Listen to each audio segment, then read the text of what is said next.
Class 12 chapter 2 का ये part 3 का वीडियो है।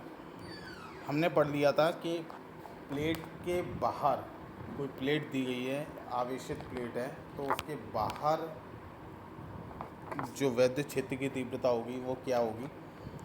अब हम दो प्लेट्स रखी हैं जिन पे डिफरेंट चार्ज है, एक का चार्ज पॉजिटिव है और एक का चार्ज नेगेटिव है। यहाँ पे दो प्लेट आपको दिख रही हैं, एक पे पॉजिटिव चार्ज है, एक पे नेगेटिव चार्ज है। तो इसके अंदर पी पॉइंट लिया है और बाहर पी डैश पॉइंट लिया है। तो इन पे इंटेंसिटी ऑफ इलेक्ट्रिक फील्ड निकालनी है। तो पी पॉइंट पे अगर पॉजिटिव चार्ज रखा हुआ है तो E1 जो इस पॉजिटिव चार्ज की वजह से होगा, तो पॉजिटिव रिपेल करेंगे, तो E1 की डायरेक्शन किधर होगी, इधर की तरफ। ठीक है। और E2 की डायरेक्शन भी इधर की तरफ होगी, क्योंकि प्लस और माइनस अट्रैक्ट करेंगे। ठीक है, इस माइनस चार्ज की वजह से पी डैश पे जो E1 की डायरेक्शन होगी वो इधर की तरफ होगी, क्योंकि प्लस और प्लस रिपेल करेंगे, तो E1 की डायरेक्शन आगे की तरफ होगी। और जबकि E2 की डायरेक्शन प्लस और माइनस अट्रैक्ट करेंगे, इसलिए इस प्लेट की तरफ होगी, माइनस प्लेट की तरफ। ठीक है, तो इतना समझ में आ गया। अब किसी भी प्लेट की वजह से इंटेंसिटी ऑफ इलेक्ट्रिक फील्ड हमने निकाला था, E1 equal to sigma upon 2 epsilon naught, और E2 इक्वल टू भी इतना ही आएगा। कोई फ़र्क नहीं पड़ता इस पर किसी भी चीज़ का, डिस्टेंस का और चार्ज का, तो ये सेम आएगा। तो जो पी पॉइंट पे जो इंटेंसिटी ऑफ इलेक्ट्रिक फील्ड होगा वो क्या हो जाएगा, 2 सिग्मा, इन दोनों को प्लस कर देंगे तो 2 सिग्मा अपॉन 2 एप्सिलॉन नॉट, 2 से 2 कैंसिल हो जाएगा, तो सिग्मा अपॉन एप्सिलॉन नॉट। तो इस तरीके से आ जाएगा पी पॉइंट पे। अगर पी डैश पॉइंट की बात की जाए तो पी डैश पॉइंट पे अपोजिट डायरेक्शन में है, तो E1 डैश और E2 डैश रहेगा इसका, और जो वैल्यू रहेगी वो सिग्मा अपॉन 2 एप्सिलॉन नॉट ही रहेगी। इसमें से यही माइनस करने पे जो E आ जाएगा बाहर 0 आ जाएगा। तो पी डैश पे अगर अपोजिट चार्ज हैं तो उन प्लेट पे जो इंटेंसिटी ऑफ इलेक्ट्रिक फील्ड होगी वो बीचों बीच में ही होगी, उन दोनों प्लेट्स के बीच में। बाहर सारी इंटेंसिटी ऑफ इलेक्ट्रिक फील्ड 0 होगी। ठीक है, इसका ये मतलब है। अगला टॉपिक देखते हैं। एक समान रूप से आवेशित गोलीय कोश के कारण वैद्युत क्षेत्र की तीव्रता क्या होगी। एक गोलीय कोश है इस तरीके का, ठीक है, तो इसके बाहर वैद्युत क्षेत्र की तीव्रता निकालनी है। ठीक बाहर वैद्युत क्षेत्र की तीव्रता, तो हमने इसकी जो रेडियस है वो कैपिटल R ली है, और मान लिया कि इससे स्मॉल r डिस्टेंस पे किसी पॉइंट पे हमें इंटेंसिटी ऑफ इलेक्ट्रिक फील्ड निकालना है। ठीक है, तो इसको हमने एक गॉसियन पृष्ठ मान लिया, बिल्कुल खोखला गॉसियन पृष्ठ। ठीक है, तो हम इस पर थोड़ी सी ये थ्योरी लिखेंगे।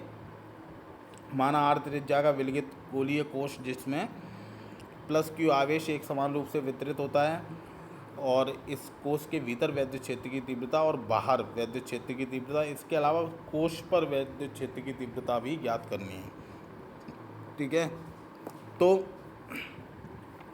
हमें पता है d phi equal to EDA होता है, और EDA कॉस थीटा लिख सकते हैं इसे, जबकि थीटा यहाँ पे क्या होगा, 0 डिग्री होगा, तो ये डी फाई इक्वल टू क्या हो जाएगा, EDA। ठीक है, EDA।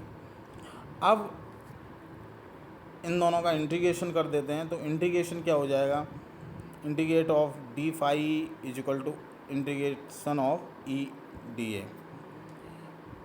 डी फाई का इंटीग्रेशन फाई हो जाएगा, E कांस्टेंट की तरह ट्रीट होगा, बाहर आ जाएगा, और इंटीग्रेशन ऑफ DA मतलब अगर इसका इंटीग्रेशन करना हो तो इस पूरे गोले का एरिया आ जाएगा, और जो गोलीय कोश होता है उसका जो एरिया होगा, उसके सरफेस का जो एरिया होगा वो 4 पाई R स्क्वायर होता है। क्या होता है, 4 पाई R स्क्वायर।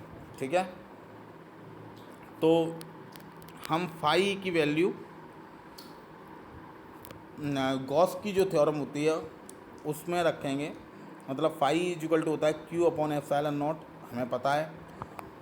अब इन दोनों इक्वेशंस को, फर्स्ट और सेकंड इक्वेशन, इसको हम सेकंड इक्वेशन नहीं मानना है, लेकिन ये फाई की वैल्यू हम इधर रख देते हैं, ठीक है। तो ये क्या हो जाएगा, ये हो जाएगा E into 4πr² equal to q upon epsilon naught, और यहाँ से E इजिकल टू हो जाएगा 1/4 epsilon naught q upon r², q upon small r², ठीक है। अब अगर गोलीय कोश का आवेश घनत्व तो सिग्मा है, तो क्या हो जाएगा, sigma equal to q upon A होता है। मैंने बताया है पिछले लेक्चर्स में, चैप्टर फर्स्ट के सेकंड उसमें बताया है वीडियो में। तो sigma equal to q upon A, तो यहाँ से क्यू इजिकल टू क्या हो जाएगा, सिग्मा अपॉन ए, और ए की वैल्यू 4πr² होगी। आर कैपिटल लेंगे क्योंकि गोलीय कोश की जो त्रिज्या है वो कैपिटल आर है, ठीक है। इसमें हमने गॉसियन पृष्ठ की त्रिज्या ली थी और वो स्मॉल आर थी, ठीक है। अब हम इसमें Q की वैल्यू इक्वेशन सेकंड में रख देंगे। इक्वेशन सेकंड हमारे पास ये आई थी यहाँ पे। अब इसमें रखने पर E equal to 4πε0 Q upon r², Q की जगह पर रख देंगे तो 4π से 4π कैंसिल हो जाएगा, तो sigma upon epsilon R capital R upon small r का होल स्क्वायर हो जाएगा, ठीक है। इसके बाद पृष्ठ पर, कोश के पृष्ठ पर जो वैद्युत क्षेत्र की तीव्रता होगी उसमें R और R बराबर होंगे, तो ये वैल्यू हम यहाँ पे रखेंगे, तो ये हो जाएगा सिग्मा अपॉन एप्सिलॉन नॉट, ठीक है। अगर P पॉइंट के अंदर किसी पॉइंट पे वो निकालेंगे तो इसके अंदर कोई आवेश नहीं होगा, तो इंटेंसिटी ऑफ इलेक्ट्रिक फील्ड 0 होगा, ठीक है। तो ये है आज के का वीडियो। अगला वीडियो हम अगले लेक्चर में फॉरवर्ड करेंगे। तब तक के लिए आप अपना ये काम कंप्लीट कीजिए।